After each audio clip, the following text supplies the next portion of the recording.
बात 2015 की है। रात का समय था। आसमान में काले बादल छाए हुए थे और तेज हवाएं खिड़कियों को हिला रही थीं। शहर के एक पुराने सुनसान इलाके में एक छोटा सा किराए का घर था। वहीं रहती थी नंदिता अपने 10 साल के बेटे खुश के साथ। नंदिता एक सिंगल मदर थी। पति की मौत के बाद उसने अपने बेटे को अकेले ही पालने का फैसला किया था। जिंदगी आसान नहीं थी। दिन में वह एक स्कूल टीचर का काम करती और रात को घर संभालती, लेकिन उसकी दुनिया बस एक ही थी, उसका बेटा खुश। कुछ ही दिनों पहले वे एक नए घर में शिफ्ट हुए थे। घर सस्ता था लेकिन थोड़ा अजीब था। मकान मालिक ने जल्दी जल्दी में घर दिखाया और बिना ज़्यादा सवाल किए दे दिया। मम्मा, ये घर थोड़ा डरावना है, खुश ने पहले दिन ही कहा था। नंदिता मुस्कुराई। डरावना कुछ नहीं होता बेटा, ये सिर्फ हमारा नया घर है।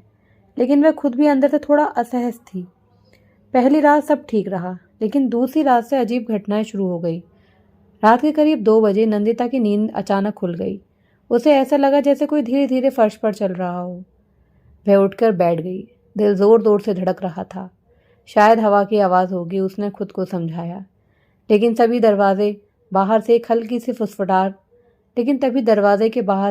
सी फुसफुसाहट सुनाई दी। नंदिता का खून जम गया। वह उठी और खुश के कमरे की तरफ भागी। दरवाज़ा खुला तो देखा खुश गहरी नींद में था। सब ठीक है, उसने खुद को शांत किया। लेकिन उस रात के बाद हर रात कुछ न कुछ होने लगा। धीरे धीरे खुश भी बदलने लगा। वह अकेला कमरे में बैठकर किसी से बात करता था। तुम कौन हो? एक दिन नंदिता ने पूछा। खुश ने मुस्कुराते हुए कहा, मेरा नया दोस्त है मम्मा। वो कहता है कि वो यहीं रहता है, बहुत पहले से। नंदिता के चेहरे का रंग उड़ गया। कौन है? कहाँ है वो? उसने घबरा कर पूछा। खुश ने कमरे के कोने की ओर इशारा किया, लेकिन वहाँ कोई नहीं था। मम्मा, आपको वो दिखता क्यों नहीं? खुश ने मासूमियत से पूछा। एक रात नंदिता ने ठान लिया कि वह सच्चाई का पता करके रहेगी। उसने पूरे घर की तलाशी ली। तभी उसे स्टोर रूम में एक पुरानी अलमारी मिली। अलमारी खोलते ही अंदर की एक अजीब सी ठंडी हवा निकली। अंदर कुछ पुराने खिलौने और एक फटी हुई डायरी थी। नंदिता ने डायरी खोली। उसमें लिखा था, मेरा नाम रोहन है। मैं यहाँ अपने मम्मी पापा के साथ रहता था, लेकिन एक रात उन्होंने मुझे इस कमरे में बंद कर दिया। मैं बहुत चिल्लाया, लेकिन किसी ने दरवाज़ा नहीं खोला और फिर मैं मर गया। नंदिता के हाथ कांपने लगे। आखिरी पेज पर लिखा था, अब मैं अकेला नहीं रहना चाहता, मुझे एक दोस्त चाहिए, हमेशा के लिए। उस रात सब कुछ बदल गया। रात के करीब 3 बजे अचानक कुछ की चीख से नंदिता की नींद खुली।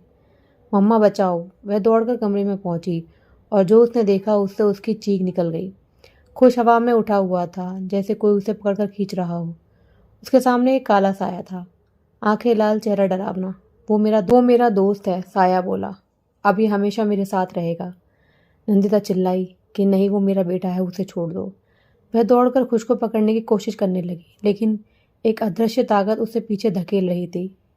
नंदिता रोने लगी, लेकिन उसने हार नहीं मानी। तू जो भी है, मेरे बेटे को छोड़ दे, उसने पूरी ताकत से कहा। साया हंसा, एक डरावनी आवाज़ में। तुम उसे नहीं बचा सकती। नंदिता ने अचानक डायरी की बात याद की। तुम रोहन हो ना? उसने कांपती आवाज़ में कहा। साया रुक गया। तुम अकेले हो, तुम्हें दर्द हुआ था, लेकिन ये मेरा बेटा है, मैं उसे कभी नहीं छोड़ूंगी। कमरे में अचानक सन्नाटा छा गया। तुम्हें दोस्त चाहिए, लेकिन किसी को छीन कर नहीं, प्यार से मिलता है दोस्त, नंदिता ने धीरे से कहा। लेकिन साया गुस्से में आ गया। मुझे कोई नहीं समझता, वह चिल्लाया। कमरे में चीज़ें उड़ने लगी। नंदिता ने खुश को कसकर पकड़ लिया, भले ही वो खुद दर्द सह रही थी। मैं तुम्हें अकेला नहीं छोड़ूंगी, लेकिन मेरे बेटे को छोड़ दो, उसने कहा। उसकी आंखों में आंसू गिर गए, लेकिन उसकी आवाज़ में अडिग हिम्मत थी। धीरे धीरे साया कमज़ोर पड़ने लगा। मुझे बहुत ठंड लगती है, उसने धीमे से कहा। नंदिता ने आंखें बंद की और बोली, तुम्हें शांति मिली, तुम आज़ाद हो। अचानक कमरे में सब कुछ शांत हो गया। खुद ज़मीन पर गिर गया, लेकिन सुरक्षित था। साया गायब हो चुका था। अगली सुबह घर में एक अजीब सी शांति थी। नंदिता ने फैसला किया वह इस घर को छोड़ देगी। कुछ दिन बाद वे नया घर ले चुके थे। एक दिन खुश ने मुस्कुराया और कहा, मम्मा, वो अब नहीं आता। उसने कहा कि वो अब खुश है। नंदिता ने उसे गले लगा लिया। अब सब ठीक है, लेकिन उस पुराने घर के स्टोर रूम में वो डायरी अब भी पड़ी है और उसकी आखिरी पन्ना खुद ब खुद पलट गया। धन्यवाद मम्मी।